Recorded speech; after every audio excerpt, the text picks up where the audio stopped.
अच्छा, मुझे जो है आप लोग कमेंट में बताइए कि एनटीपीसी का जो आईपीओ आया है किसको किसको अलॉटमेंट मिला।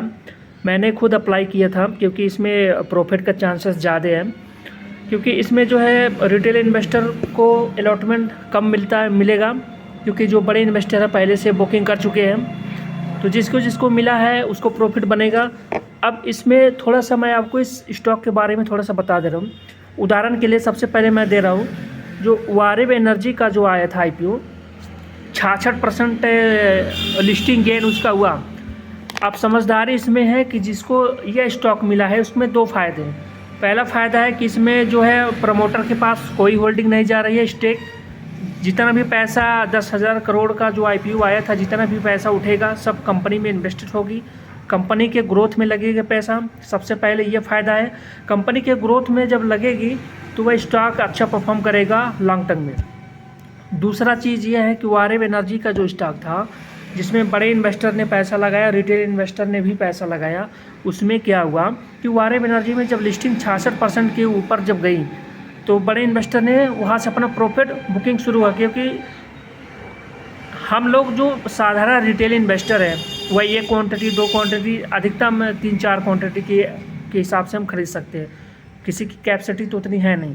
तो जो बड़े इन्वेस्टर होते हैं वो अच्छा खासा प्रॉफिट बुक बनाते हैं लिस्टिंग गेन पे, और उनका प्रॉफिट क्योंकि उनकी क्वांटिटी ज़्यादा होती है तो प्रॉफिट ज़्यादा होती है, तो लोग अपना स्टेक होल्डिंग जो है बाज़ार में सेल करते हैं और वहाँ से निकलते हैं। तो फंसते हैं रिटेल इन्वेस्टर, क्योंकि उनका प्रॉफिट तो ज़्यादा होता नहीं, क्योंकि क्वांटिटी उनकी कम होती है। तो वो लोग क्या करें।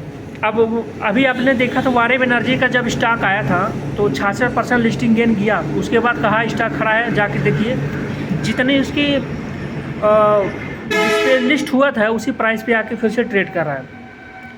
तो रिटेल इन्वेस्टर जो जिसने माल नहीं काटा है, भाई कोई भी स्टॉक अगर वो लमसम 66% 70% लिस्टिंग गेन होती है तो मन में विचार आता है हो सकता है 100% पैसा डबल हो जाए, जाने की चांसेस रहती हैं। तो इस आधार पे वो लोग माल नहीं काटते हैं तो फंस जाते हैं। और जो बड़े इन्वेस्टर हैं उनका प्रॉफिट अच्छा खासा होता है, वहाँ से वो निकलते हैं। तो जो बड़े इन्वेस्टर थे प्रॉफिट अपने उन्होंने बुक किया, वहाँ से निकले और शेयर गिरा नीचे, मार्केट भी करेक्शन हो रहा है तो शेयर भी नीचे आया, और जिनका भी प्रॉफिट था उनका प्रॉफिट कम हुआ, किसी का लॉस भी हो रहा होगा जो अभी तक बने हुए हैं। सेम यही प्रोसेस एनटीपीसी जो ग्रीन एनर्जी की जो आईपीओ का जब लिस्ट होगी तो उसके साथ भी यही होगा। जो बड़े इन्वेस्टर है, क्योंकि रिटेल इन्वेस्टर को जो है अलॉटमेंट बहुत कम मिला है, क्योंकि इसमें बड़े इन्वेस्टर जो है काफ़ी हावी हुए हैं, उनको अलॉटमेंट मिला है और उनके प्रॉफिट भी बनेगी, लिस्टिंग गेन भी अच्छी खासी होगी। मेरा अनुमान है 20% के ऊपर ही जाने वाली है, 30 भी जा सकती है, 50 भी जा सकती है, 10% के लोअर सर्किट पर भी आ सकती है। लेकिन लोअर सर्किट आने का चांसेस कम डिपेंड करता है मार्केट का क्या मूड होता है।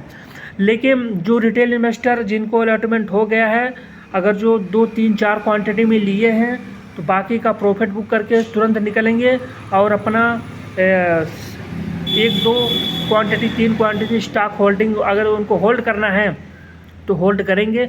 अगर जिसको पूरा होल्ड करना है तो ये निष्पक्ष से होल्ड करें। मुझे अगर वो लॉस हुआ, शेयर नीचे आए तो मैं SIP के द्वारा उसमें बने रहूँगा, लॉन्ग टर्म के लिए मैं अच्छा प्रॉफिट देने वाला है। जिसको शॉर्ट टर्म के लिए लगाया है कि मुझे अलॉटमेंट मिलता है, प्रॉफिट होता है, तो हम 1-2 महीना रुके रहेंगे, हो सकता है उससे भी ज़्यादा जाए, तो उसमें चांसेस कम है, क्योंकि बड़े इन्वेस्टर तुरंत निकलेंगे, मार्केट स्टॉक गिरेगा और प्रॉफिट बुकिंग होगी तो स्टॉक गिरेगा, तो जो प्रॉफिट बुक करके निकला तो उसका पैसा बना, जो होल्ड किया वही गया। लॉन्ग टर्म के लिए होल्ड करना है तो अगर जो आप लोग 10-12 क्वांटिटी में लिए होंगे, आप जो है उसको बाकी का पैसा प्रॉफिट बुक करके निकलेंगे, बाकी 1-2 क्वांटिटी आप होल्ड कर देंगे। फिर जैसे जैसे शेयर की ग्रोथ होगी, कंपनी की ग्रोथ होगी, शेयर भी बढ़ेगा, उसी हिसाब से आप उसमें पैसा एडजस्ट करते रहिएगा।